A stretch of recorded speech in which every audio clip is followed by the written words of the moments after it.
let's just chill. Let's get a couple of these dubs, a couple of these wins coming in that line. God has now brought us through some of this stuff. You may not be the richest person in the world, but you'll be at peace and you'll be content with who you are and what you have. But it's important to know that you have to step into that role. The doubt set in, right? Hit me, and then I stopped. I prayed for a second and just kind of released it a little bit, though I was still very tense. Truth with application of just life experience and things that we've been through and things that we've talked through, Darrell and I, over the last 5 years. And it's good for me. I mean, it's made me sit down. I mean, just the list of things that we wrote down that we want to talk about, I mean, really, really made me start thinking of like, holy cow, man.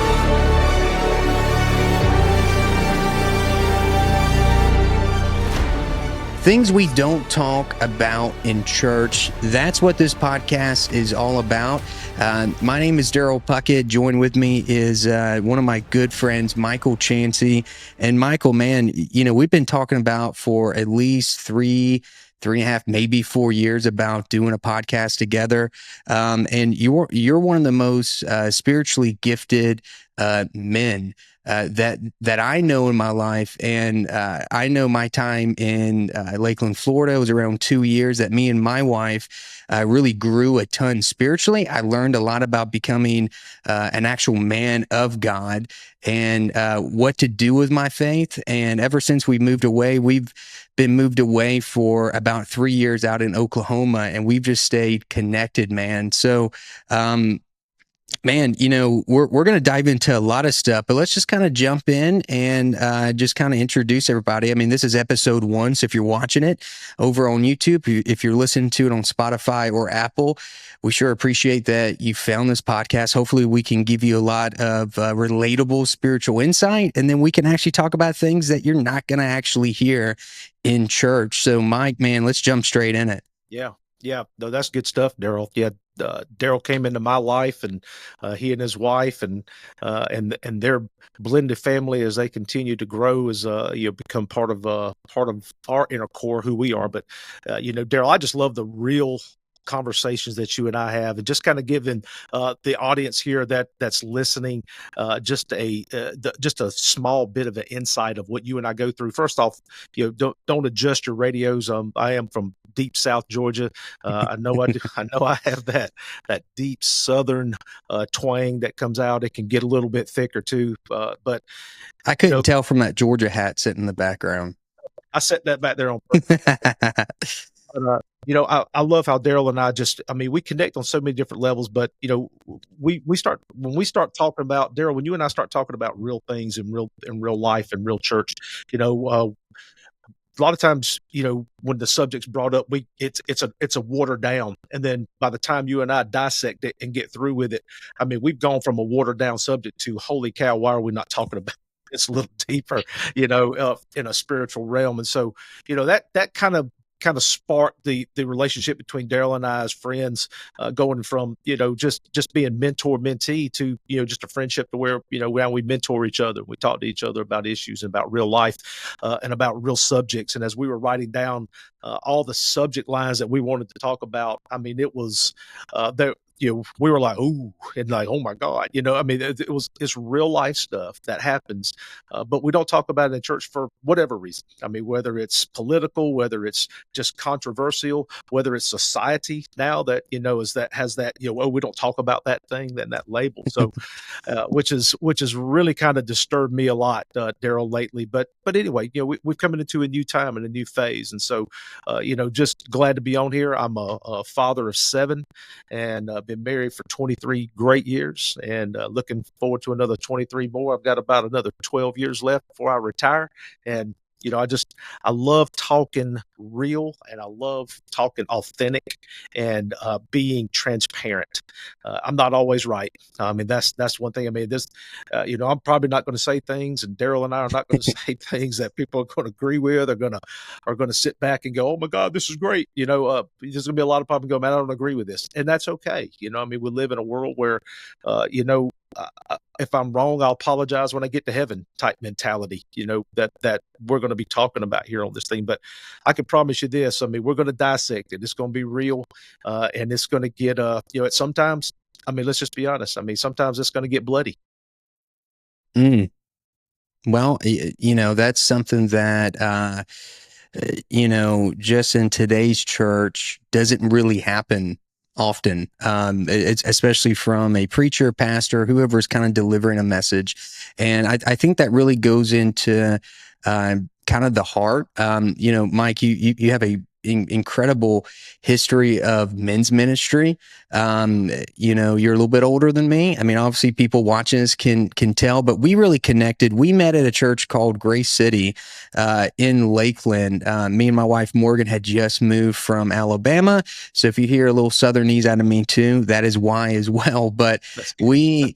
we moved out to Lakeland. I took a creative director position at Southeastern University, which is the largest Christian university in the world with their extension sites. And so kind of going from like the Montgomery, Alabama area and then moving to Central Florida. I'm not going to say culture shock, but I mean, it's very diverse rather than coming from a very racially sensitive area. That would be the deep, deep South. Yeah. And so we met at Grace City. We actually met in a small group, and you were one. I want to say you were maybe one of the most normal people in that small group, but like for some reason, I'm not going to say it's a Holy Spirit thing, but like we just kind of connected, started talking about golf. I know when we attended Church of the Highlands in Montgomery, that was our home church when we left. I connected with a much older guy. His name is Steve. He was incredible at golf, and we met in a very similar type of small group that was kind of for married people, but we weren't married yet. We're just kind of going through it. And so we learned a ton from them. And then it just felt like that you and Nina was almost like that new replacement for us in Florida, but we just gravitated towards each other. And Grace City I'm not sure if it still is, Michael, out in Lakeland, but it was a Hillsong family church at that point. But like, what can you remember from like the time that we met, like really diving in? I know we connected over golf, though you're definitely way better at golf than me. Well, yes, I am, but There's no doubt. no, the Grace City is still going on. It's a great church. Nita and I have been attending Grace City for several months. Our son Hayden just became on a worship team at a sistering church, and so we're transitioning into that at this point. But and it's a non-denominational church, and I know we were going to Grace City. It is a Hillsong church, and I'll just kind of going back to diving into when we first met in that small group. You know, I came from like you said, I was raised in a Baptist format, and there's absolutely nothing wrong with a Baptist format. I got a great foundation. The old saying is, I had a drug problem when I was growing up. My mom and dad drugged me to church every time the doors were open. So anytime that there was an event going on, we were in church, which created for my brother and I a tremendous foundation of faith and of who God was. And when I'm talking about a platform of how you build yourself, and it's when you have that foundation, you have to be able to build the walls, and you have to be able to build the roof and the shingles and everything that encompasses that house. And a lot of times you don't get that from a denomination that is based upon legalism to a degree that it doesn't allow you to be able to grow. And I'm not saying that is true with every church. So I don't want people thinking that we're condemning Baptist or any faith. I'm not condemning any faith whatsoever. If you find it there, that's great. I didn't find it there. It took me going somewhere else. I met my wife. She was going to a non-denominational church. I'd never been in that kind of atmosphere, Darrell. And so when I walked into that, it was just like, holy, I was about to say, holy crap, Yeah. holy crap, I mean, God really opened up some things and drew some things out of me, especially a heart for men's ministry. And I did that for 12 years, went from there. And then God called me back into a segment, back to a Baptist church. And I went kicking and screaming, long hair, blue jean wearing, flip flop, strutting, played on the worship team, and I was the talk of the deacons meetings, and looking back, Darrell, I think as me being older now, you got that older version of, and that a little more spiritually mature version when you and I met. And so, I was able to sit down. I was not a very good listener back in the day. When you and I met, I'd really toned down to go, I wanted to be able to listen more rather than having the advice monster coming out. And I think a lot of times, when we get that, especially in a spiritual sense, and we'll talk about a lot of segments, and we'll talk about a lot of things, from a spirit of Jezebel to, God didn't come to be our friend, or he didn't come to make friends. I mean, there were several things you and I have already breached on, but, the one thing I learned was that everybody wanted this realism. And when I went to this Baptist church, these men wanted something that was real and authentic, but they were scared to do it because people were going to look at them funny. And then all of a sudden they had someone come in and went, this is actually normal, guys. This is actually the norm. What you're doing is not the norm. Jesus didn't come down on the face of this earth to walk around and go, hey guys, y'all be spiritually quiet. He didn't ask us to do that. He said, man, hey, look, man, we're going to make mistakes. We're going to say things we shouldn't say sometimes. We're going to have the wrong point of view. But what he wants us to do is to be authentic. He wants us to be able to have, and, when you and I met, I think we connected because there was something that you were looking for that was real. And I saw that was something in you that was real. And so, as we connected over golf and talking about life and, talking about children and how, and obviously there's a bond when you have a young couple like yourself. And then Nina and I come in and we'd raised 7 kids and we have grandchildren. And, there's a spiritual calling where, a young person goes, hey, what are you doing that's successful? What are you doing that you screwed up? Because I don't want to screw that up. And when you have that dynamic, Darrell, and when you have people listening who are going, you know what, I don't want to make that mistake. But we don't get that because a lot of people don't want to ask those questions. You were intuitive enough, Darrell, to go, hey, Mike, what are you doing that's working? And what are you doing that's not working? And, we had those real conversations about that. And I wish I would have had someone like that 20 years older, to be able to have those mentoring relationships and talks with that were authentic and not just going, it's going to be okay, buddy. You're going to get it, and pat you on the back. I mean, there's just times you just got to go, dude, that's going to suck. And that's going to hurt for a long time, or that's going to hurt for a little bit. And, but you're going to get over it. I heard a great saying this week too, that I will use all the time: fall in love with the dirt. I think I sent you that one on one of our weekly things was, fall in love with the dirt. You may feel like you're getting buried, but in reality, you're being planted, but you're looking at the dirt in the wrong way. So, I'm looking forward to a lot of just real conversations, and hopefully this thing will just get kicked off and people will get involved with it. Yeah. My thought process, I read a book, Mike, probably, it's probably close to 10 years ago. And if not, somewhere kind of close, somebody's going to try to fact check me. Maybe I'll fact check myself, but it's this guy named Ken Coleman who does like career type advice for Dave Ramsey over on his team. He's got a book called The Proximity Principle. And you can really tie that to pretty much anything in life. Doesn't have to be career wise, but I think at the time I was searching one career. So that's why I'm thinking it was like around 10 years ago. It was like career, like how do I get better at what I want to do, or like my dreams, type of thing. I mean, like how do I be creative and do this type of production, cinematography, editing, but actually, provide for a family. And then it was like a spiritual connection as well. Like my upbringing was Church of Christ. Now it's not quite Baptist, Southern Baptist, but in terms of like being extremely conservative in a lot of ways, just structure wise within the church, I would say probably pretty close. I mean, I would probably put Baptist here and then I'd probably put Church of Christ there. Right. Yeah. And at some point, I was dating a girl that went to University of Alabama. She went to Church of the Highlands, and I always felt like I was searching for something that was more relational instead of just like a checklist type of faith. A checklist, things, especially in the Church of Christ.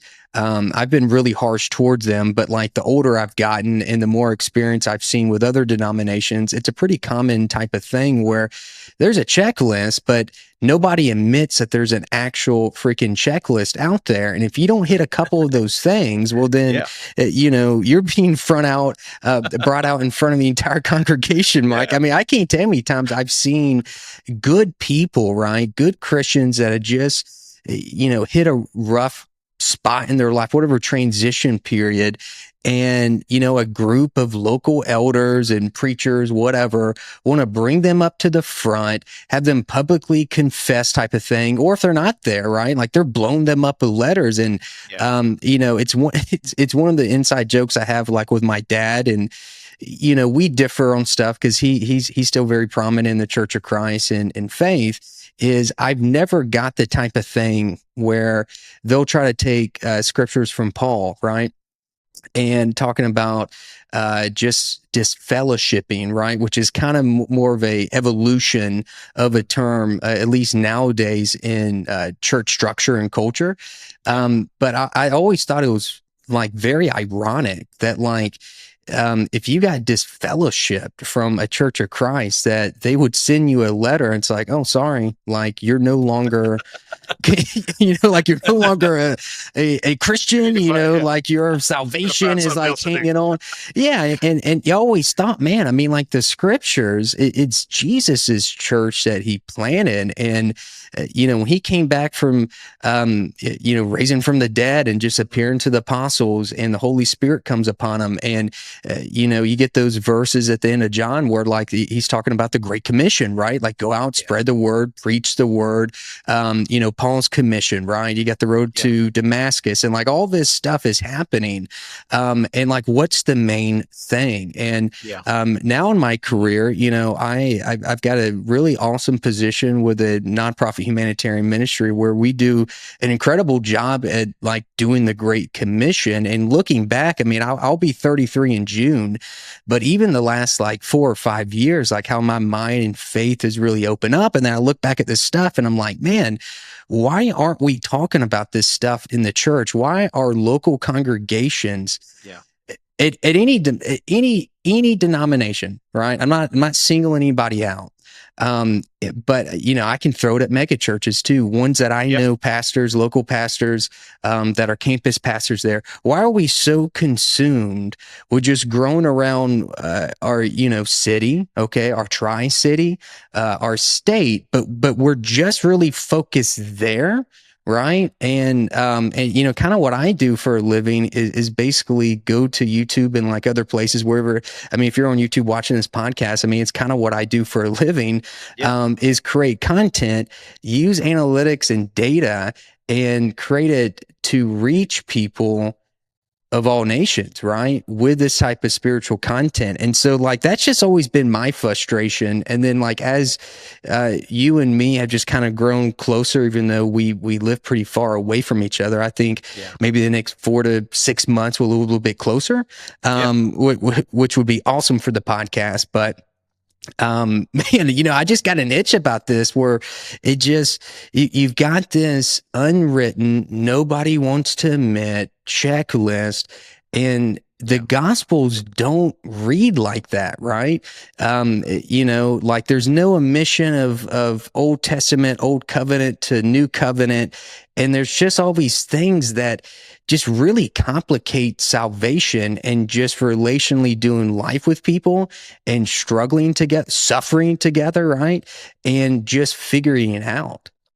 Yeah, no, 100% agree. And I think the one common entity and what you're saying is the human aspect of that, Darrell. I mean, once we started adding humans into this thing, it's going to take a turn because, I mean, we're born into sin, and we'll dive into that. As we continue the podcast over the next several months, and we'll talk about from the beginning. But when I'm looking at different churches and stuff, I mean, if you're listening to this and you're like, man, I'm trying to find you're never going to find a place that's perfect. You're never going to find a church that's perfect. You're going to have an itch somewhere at some form, somewhere down the line at a church that you're going to. I think it's important that you, for me, Darrell, and I know it was for you, was finding a place where you felt like it was home, and then was sensitive to the Spirit of God when He said to move, to move. I've never been I had been in a church other than since I've been out of my parents' house. I've never been in a church more than 7 years.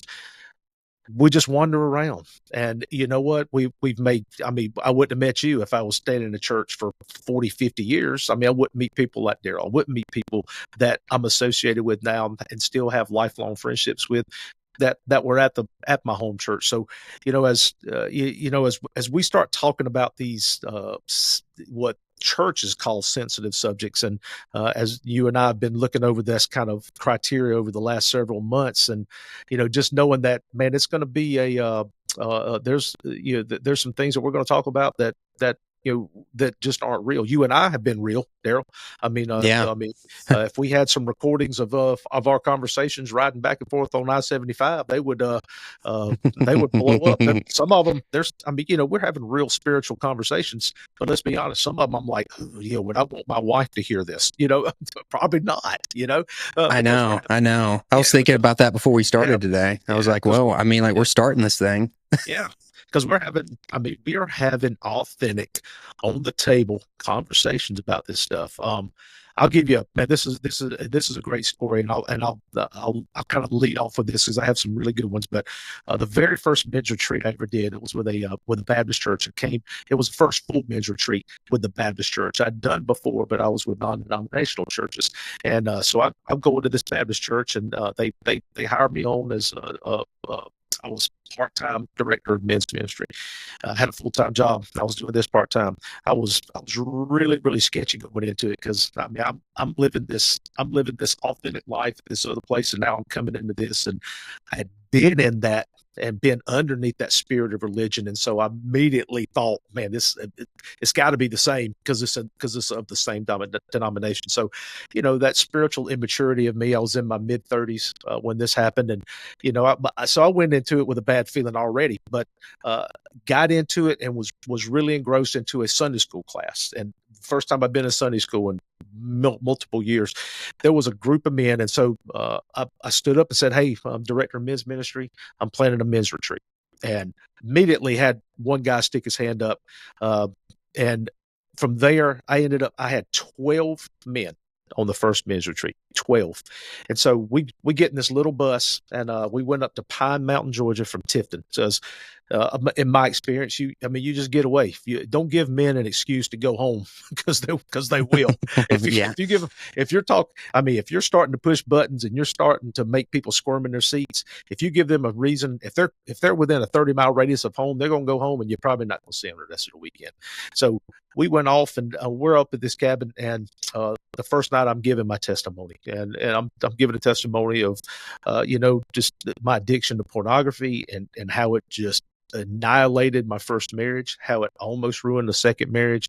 Fortunately, I'm married to a woman that has an incredible discerning spirit, and not afraid to call me out on my bullcrap. And I never had that. And so I had become a professional liar, and then all of a sudden I'm married to somebody who was like, no, that's a lie. And it's like, like, oh my God, what do I do? What do I do? And so, that really reeled me in, and really vaulted me to be the person that I was in this event. So as we're going up there, I'm giving my testimony, and I mean, I'm laying it out on the line, and I'm talking about, I'm talking graphic stuff, and these guys are sitting in there, and this is literally the first time they've ever had somebody stand before them and go, and then I ended it with, and I know every man in here has struggled with this from one time or another. Does anybody else want to give a testimony?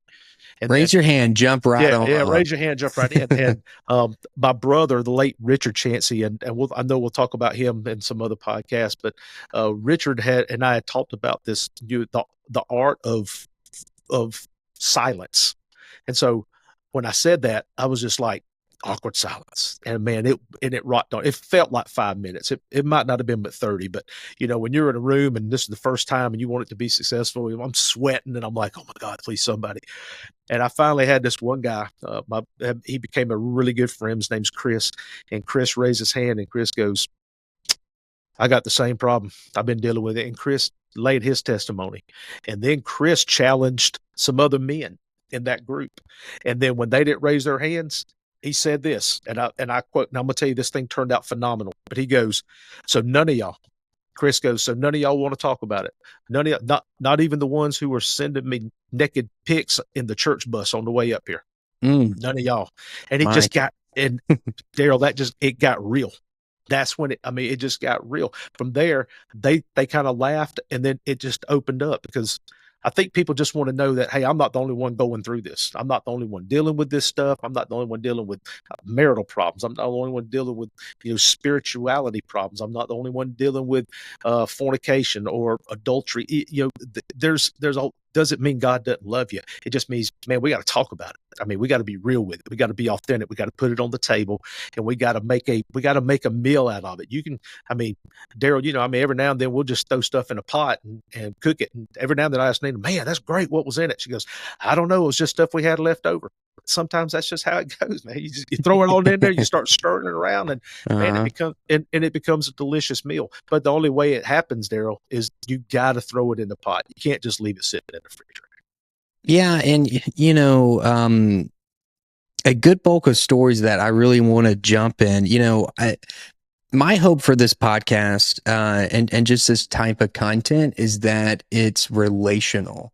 Yeah. It's topics, it's conversations, it's stories. Maybe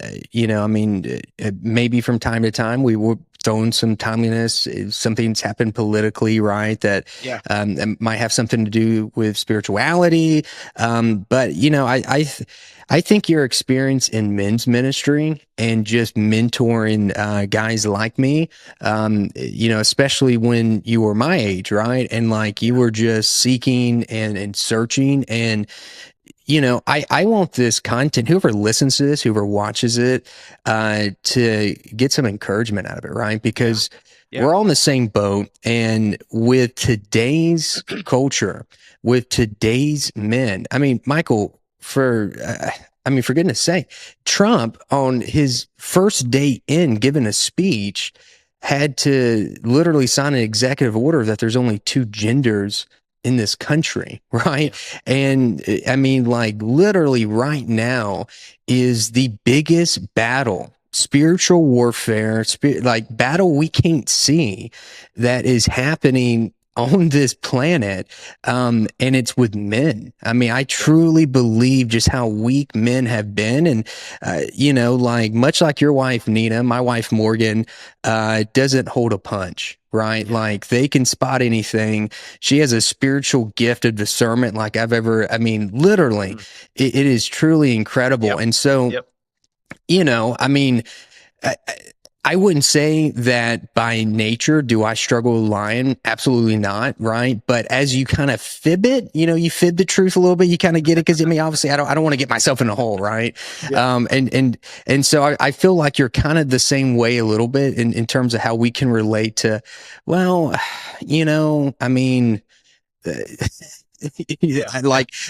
how deep do I want to go right now? Right. Or am I going to get further deeper in a hole in a week, or do I just ride this out for the next 3 or 4 days because I am beyond neck deep in it? Does she really need to know everything? Does she really? Yeah. And I think doing life like that too, like having other men. I know for your influence in my life, just being able to talk to you and get with you. We both have crazy schedules.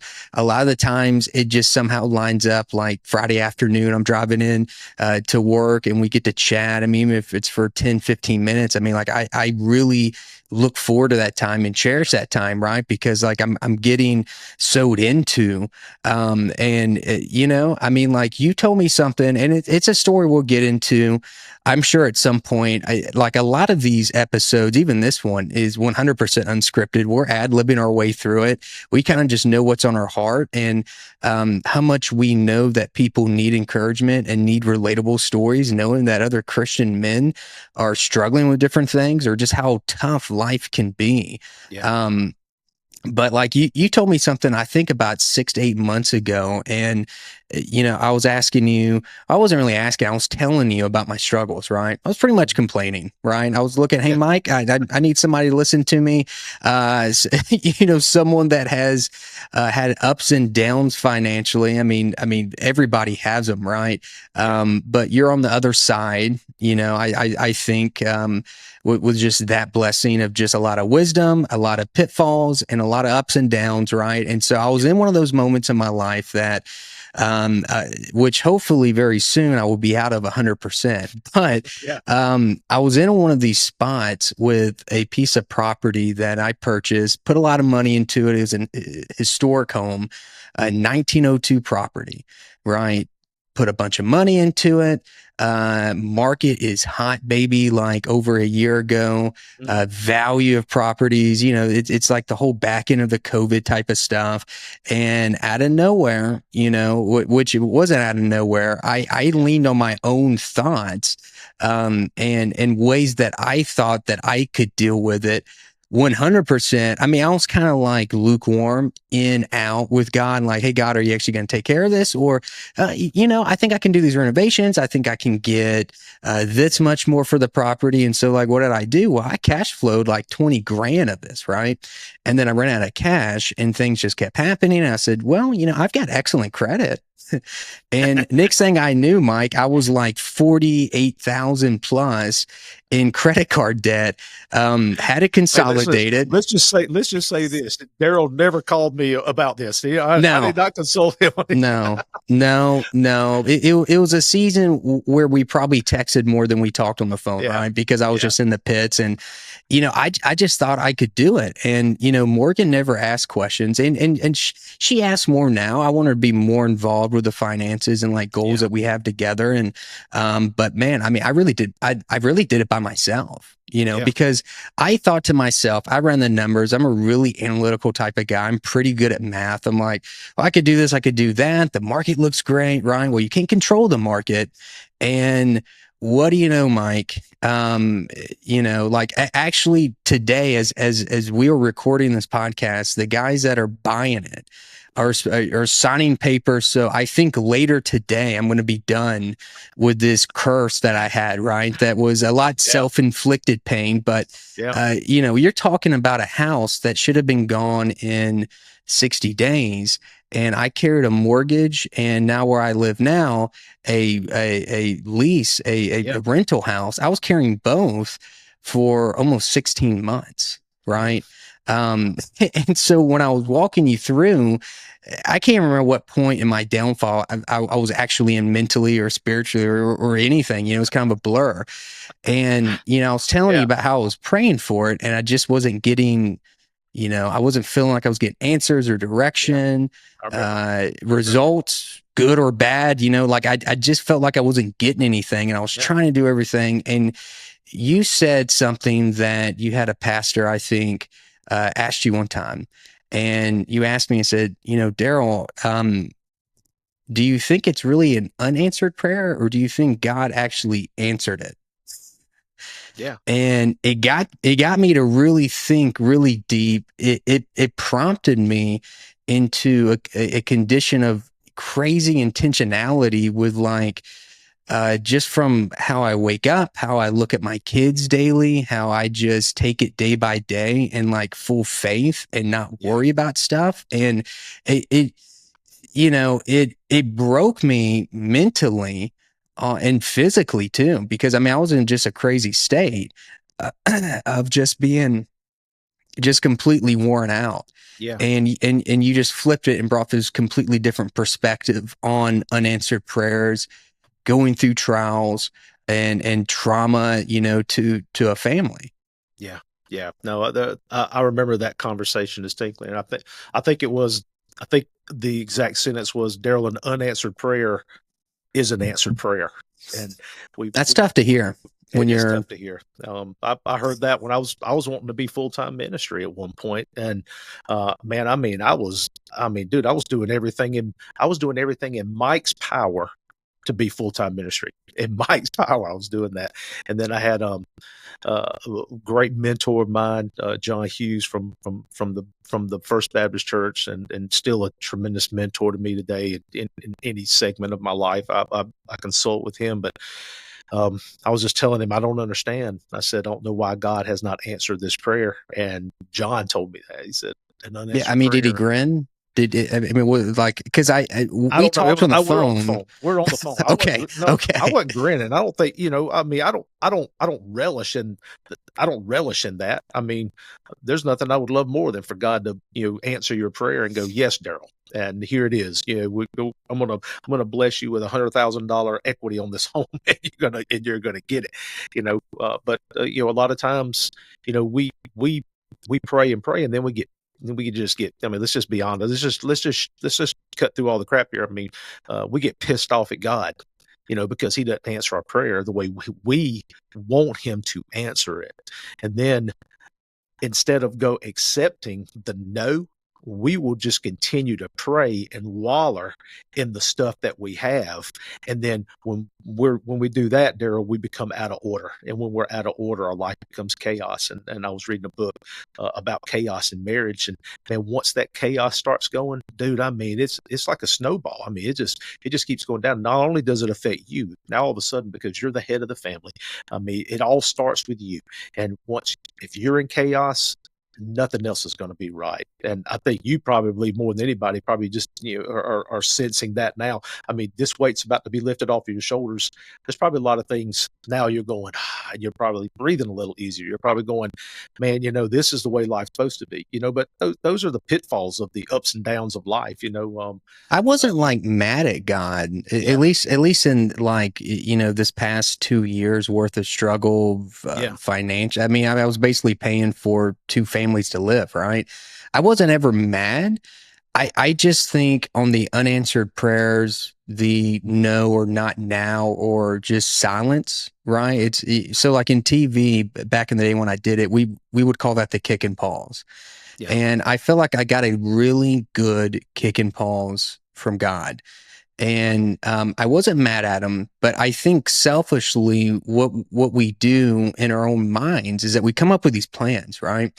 And at least I think what I did and what I struggle with doing is making plans for the future and not living in the moment as much, right? Because God's going to take care of the future. But I design these plans where like I basically negotiate with myself and then I present the case to God in prayer and say, hey, I think it's pretty fair. It's fair. It's fair in every, it's fair for you. It's fair for you to bless me this way, right? it's And, doable, you know, God. I'm not being selfish with this plan. Like, I'm just going by the math and then Yeah, I'm going by a little bit of God math. If you'll help out this area that's because, right. only Yeah, you yeah, can kind of do it. And and so I think I do that and I struggle with in prayer. I mean, even in my current situation, I mean, like, I mean, one thing I'm not going to share today, but like, Mike, you kind of know where we're looking to transition, right? yeah, In the next 4 to 6 months or so. And I find myself just creating these plans. And, I've been quicker to stop. And like, me and Morgan's looking at property or some different stuff. And I'll say, hey, yeah, look, let's just chill.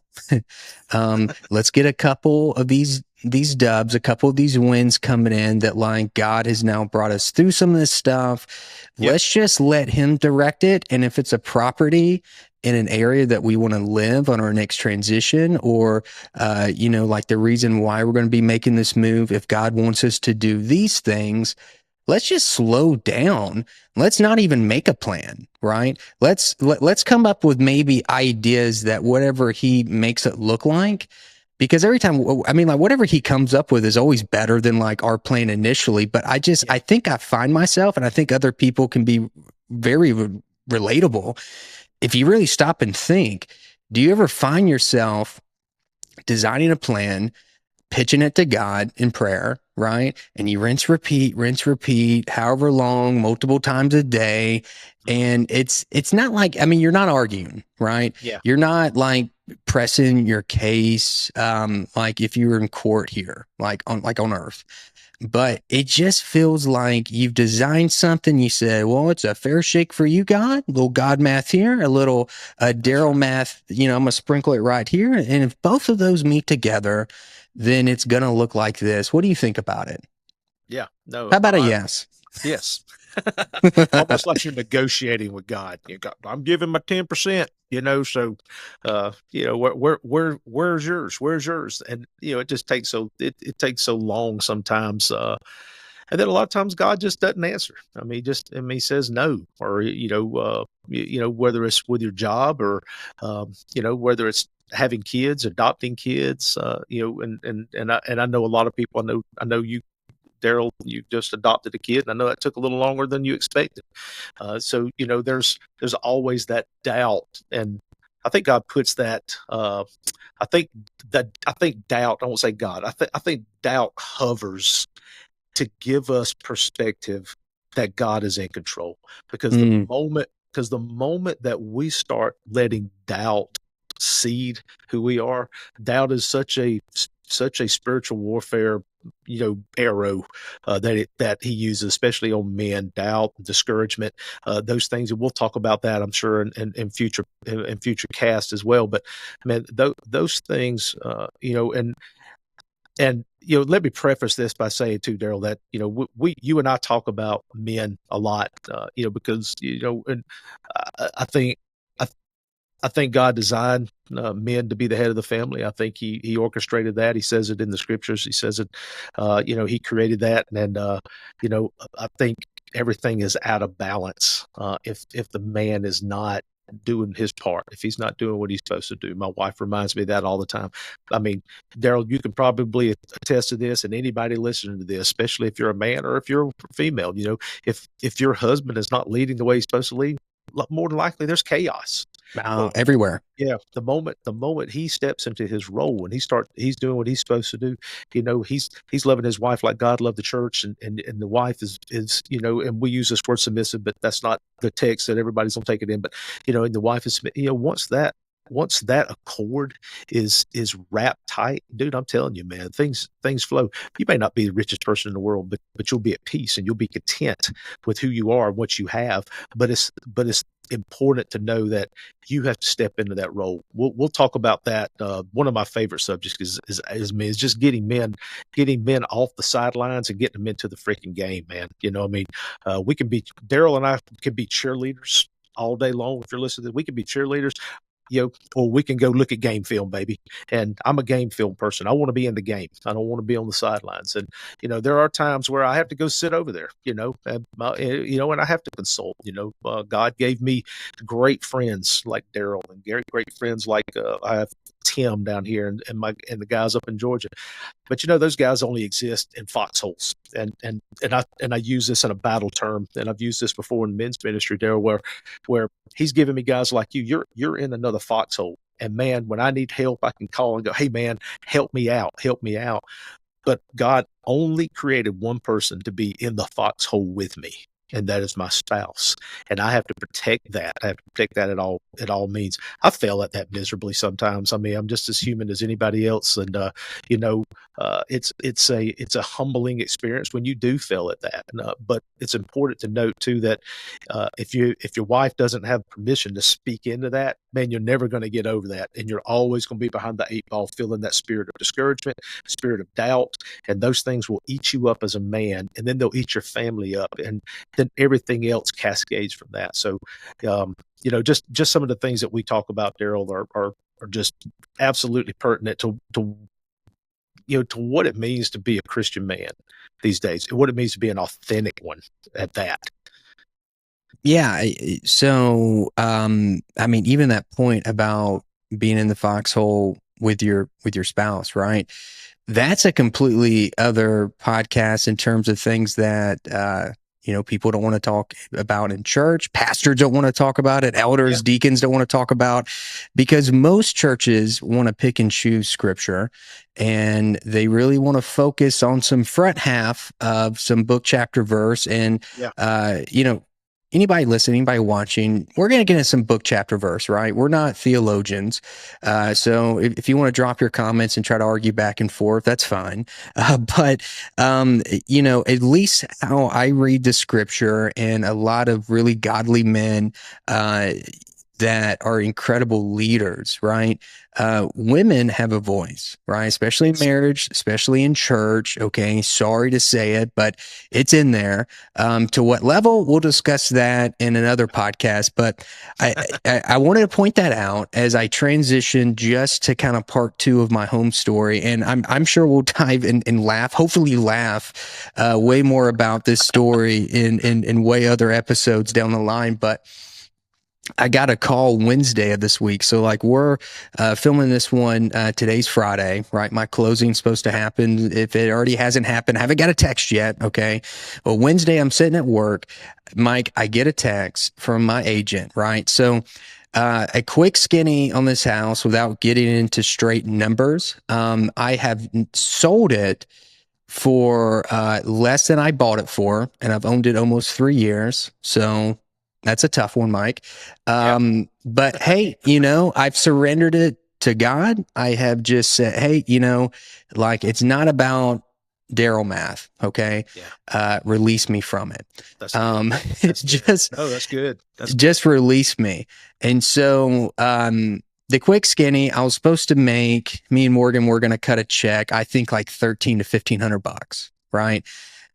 And taking mine, lost all equity, right? So even the 30-year mortgage, my mortgage, I mean, like any and everything you've lost, it's now down to 13 or $1,500. I can't remember. It was just, it was like one of those things that we talked about actually like Monday of this week.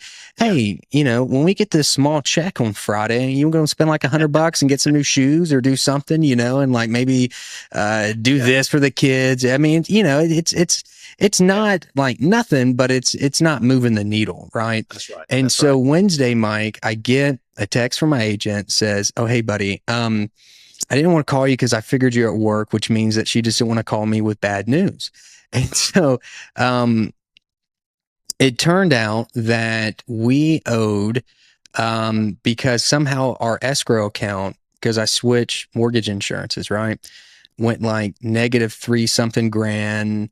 And apparently when you sell a house, they're going to charge you interest.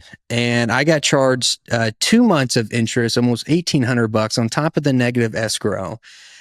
Which I from other people I've talked with, like that know houses and mortgages and like that whole landscape, that like the most they could have charged me was a month. But hey, I'm hearing this Wednesday. I'm kind of late to the game to argue with the mortgage company, right?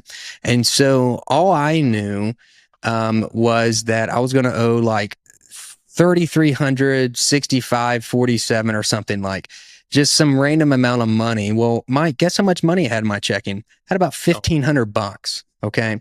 So how am I going to come up with, an extra $1,800, $1,400 at a thin air? I'm not supposed to get paid for another week and a half.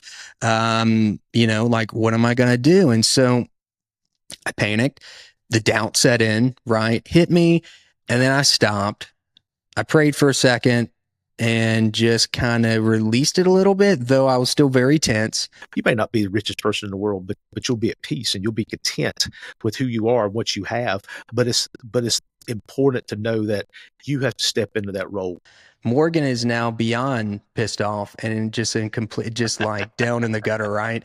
And so out of all that, I remembered that I had got a check from the other insurance company like maybe a month ago, and it was for like an escrow balance, but I didn't really know what to do with it because I was selling the house. So I just put it in like a filing cabinet, and I was thinking that check was like 1,200 or something, right? I couldn't remember. And so I'm sweating. Now, Mike, this happens like 10 a.m., right? Yeah. I'm not going to get home until 5:36 p.m. And so I'm sweating all day. I do some more, try to pray without ceasing type thing, but I'm still tense. I Yeah. get home, I find the check. It's for almost $1,900, Oh, right? wow. Go to the bank the next day. The check is still valid. Okay. They issued it in October. It got to me maybe in December. I don't know. Like it just been sitting around, and I put it in. Got a cashier's check yesterday. We go out to the title company.